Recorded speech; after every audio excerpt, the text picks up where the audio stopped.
Hoje as coisas vão ser frias aqui neste vídeo do canal. Calma, não é porque o vídeo é ruim não, muito pelo contrário.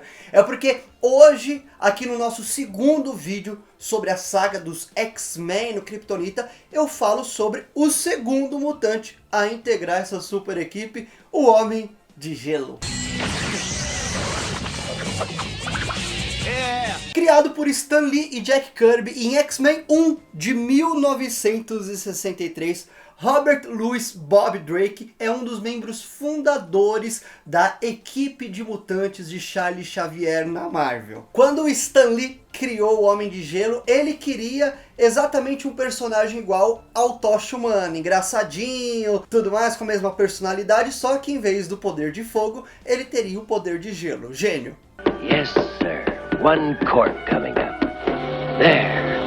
That solid mass of ice will seal the opening. Chamado apenas de Bob pelos seus amigos, ele descobriu as suas habilidades mutantes logo quando cedo, porque ele sentia muito frio e não parava de se tremer. Podia estar um frio, um calor de 40 graus, ele estava assim, ó, coberto, porque ele não conseguia parar de sentir frio. Ele achava sempre que ele estava doente, coitado. Ah, agora sim, acabou o frio? Acabou o frio, acabou o frio, acabou o frio. Mas os poderes dele mesmo veio numa hora que ele estava na escola e um grupo de valentões veio zoar ele, a namorada dele, e partiram pra cima dele. O Bob ficou assustado e, sem querer, acabou congelando o líder desses valentões, conhecido como Rock. Aí é que ele falou, caramba, eu consigo produzir gelo, minha gente do céu. Porém, nessa hora, todos ali, à volta do Bob,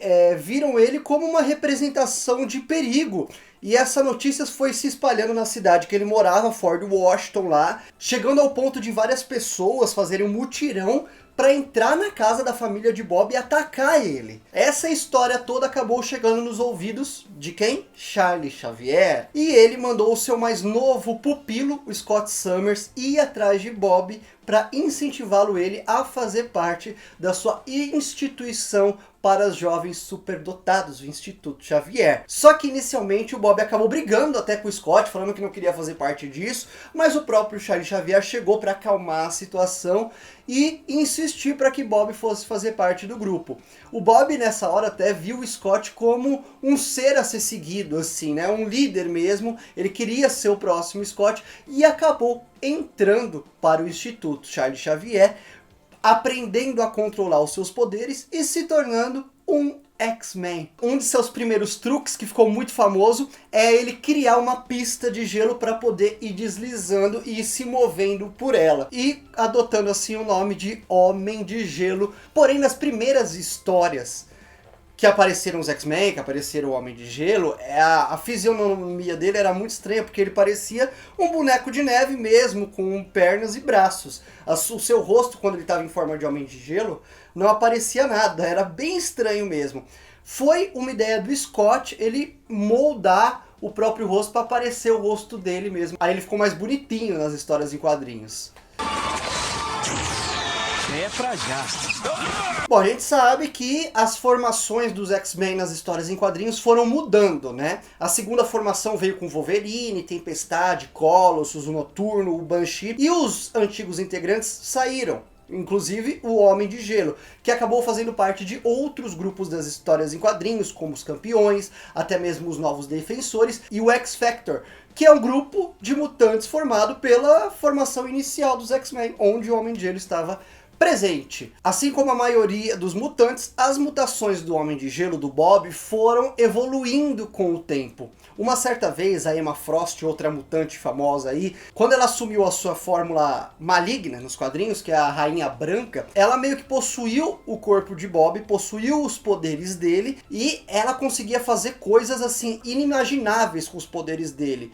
E o Bob mesmo ficou surpreso e até triste, porque ele não conseguia atingir o limite que a Rainha Branca atingiu com os poderes dele, né? Ele só tacava gelinho nos inimigos e pronto. Ele já foi considerado um mutante nível ômega. Pra quem não sabe, existem níveis de mutações, né, nos quadrinhos do X-Men, né? Tem a beta, que são os mutantes mais fraquinhos, a alfa, que são os mutantes médios, e a ômega, que são os mutantes que têm poder pra destruir o mundo se eles quiserem, como a Fênix Negra, o Magneto, o Legião. É estranho ver o Bob no mesmo nível desses caras, né? Que ele é todo engraçadinho, todo tipo, né, de boinha, mas ele tem a capacidade de diminuir a energia térmica do mundo, tornando assim uma era glacial, se ele quisesse, tornando assim ele um mutante, sim, no nível máximo de mutação. O maluco é brabo.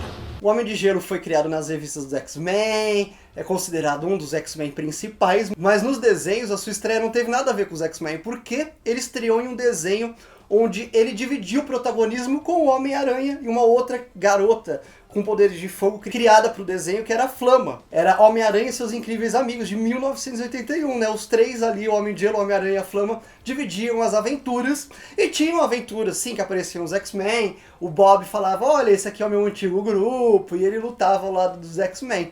Mas o desenho era do Homem-Aranha, dele e da Flama. Olha que curioso. Aí ele ganhou tanto protagonismo nesse desenho, que no desenho dos X-Men, lá da década de 90, o X-Men Animated Series, deixaram o Homem de Gelo meio de lado. Ele não faz parte lá do grupo principal dos X-Men, mas ele aparece em alguns episódios. Okay, pal.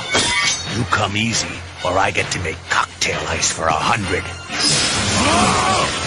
Mais tarde, em X-Men Evolution, ele também não tem uma grande participação. Ele começa a aparecer no desenho só na penúltima temporada, na terceira, como um dos novos alunos lá do Instituto Xavier. E é isso, ele não é o Homem de Gelo que ele era inicialmente nos quadrinhos, não. É só um menininho que tá controlando seus poderes lá. Deixa isso comigo. Nós mutantes vivemos entre vocês há anos, sem incidente. Já na animação Wolverine e os X-Men, ele faz parte da equipe logo no início, onde ele assume sua forma de Homem de Gelo por completo.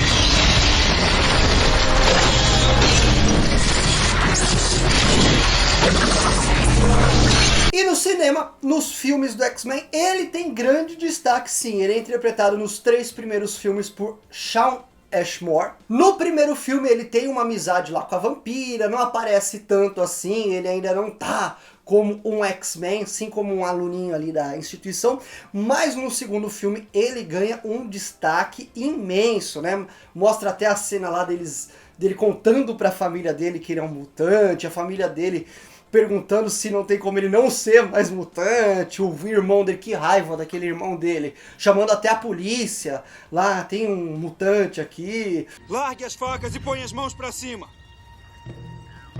Quem foi que fez isso? Ronnie. Eu disse largue as facas. É bem legal a participação dele no segundo filme, ele começa até a namorar a vampira, coisa que não acontecia nas outras mídias dos X-Men, né? Ele tem o Homem de Gelo e a vampira tendo um relacionamento. Em X-Men 3 ele já é um dos mutantes principais ali da equipe. No final do filme, para confrontar o seu ex-amigo Pyro, né, ele até assume a sua forma de Homem de Gelo por completo. Está indefeso, Bob. Devia voltar pra escola.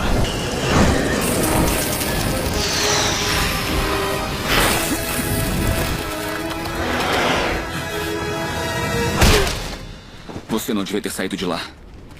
E assim encerra a participação dele nos filmes do X-Men. No Dias de um Futuro Esquecido ele aparece pouquinho, né? Ele aparece sendo uma das vítimas dos Sentinelas aí, mas depois o Wolverine volta no tempo e consegue salvar o personagem. Bom, meu povo, e essa foi a história do Homem de Gelo, segundo vídeo aqui do Kryptonita X-Men. Se você gostou, deixa o like, se inscreva no canal e ativa o sininho para saber quando é que vem outros vídeos dos X-Men aqui. Mas eu quero saber de você, qual o próximo X-Men você quer ver aqui no nosso quadro? Deixa aqui a sua opinião nos comentários, eu leio e respondo todos, tá bom?